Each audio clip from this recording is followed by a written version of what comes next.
Assalamualaikum warahmatullahi wabarakatuh. Baik, perkenalkan saya Lisa Muliza dengan NIM 2415050098. Di sini saya akan menjelaskan mengenai konsep pendidikan menurut Quran Surat Yusuf ayat 23 sampai dengan 29. Baik, di sini saya sudah memaparkan Quran Surat Yusuf ayat 23 sampai 29 agar teman-teman semua mengetahui serta mempunyai gambaran terhadap Quran Surat Yusuf ayat 23 dan 29.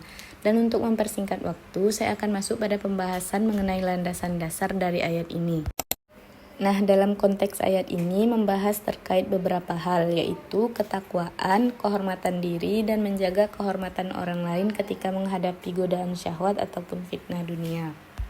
Pada ayat ini berbicara mengenai kisah Nabi Yusuf yang digoda oleh istri Al-Aziz, di mana menggambarkan ujian iman saat beliau menolak godaan dengan bersandar kepada Allah dan menjaga diri dari perbuatan maksiat.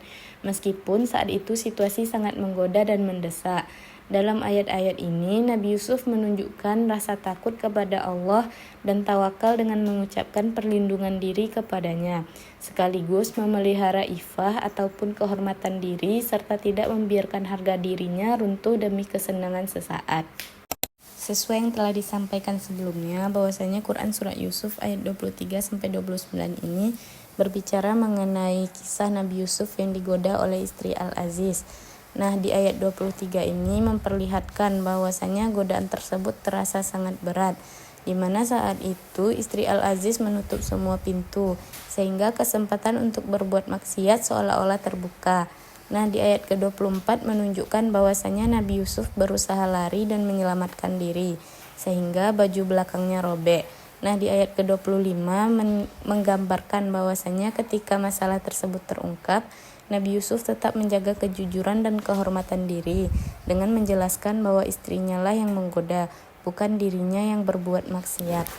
Dilanjutkan pada ayat ke-26 menunjukkan bahwasanya Nabi Yusuf menjelaskan kebenarannya, yaitu dialah yang menggodaku, sementara seorang saksi dari belakang keluarga mengajukan prinsip jika baju Yusuf koyak di depan maka istrinya benar, dan jika koyak di belakang maka Nabi Yusuf yang benar.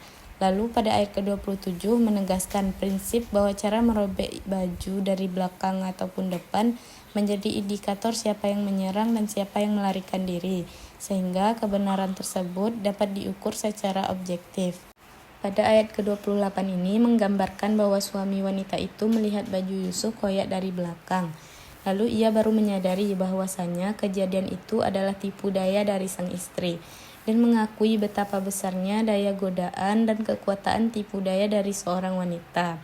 Di ayat ke-29 berisi tentang perintah kepada Nabi Yusuf dari Raja Al-Aziz, yaitu menyuruh berpaling dari kejadian ini dengan mengabaikan persoalan yang bisa memicu permusuhan lebih lanjut, dan perintah kepada sang istri dari Raja Al-Aziz untuk memohon ampun atas segala dosanya, dan ia termasuk orang yang bersalah. Baiklah, setelah kita mengetahui kisah Nabi Yusuf yang telah disampaikan tadi, maka adapun korelasinya dengan nilai pendidikan, yaitu pertama, pendidikan ma'rifatullah, mengenal Allah secara mendalam sehingga merasa selalu diawasi, atau muraqabatullah, pendidikan iman yang sudah matang di hatinya membuat dia tetap bisa berkata tidak pada suatu maksiat ataupun kesalahan. Hal ini adalah nilai ifah ataupun menjaga kehormatan diri, sehingga menjaga ifah tersebut haruslah menjadi pondasi bagi setiap orang. Yang kedua yaitu nilai pendidikan dari segi keadilan sosial. Sesuai dengan cerita Nabi Yusuf tersebut, yaitu memaafkan tuduhan palsu dan meminta keadilan menjadi sebuah teladan pendidikan toleransi serta menghargai hak orang lain. Dan terakhir yaitu nilai pendidikan integritas dan kejujuran.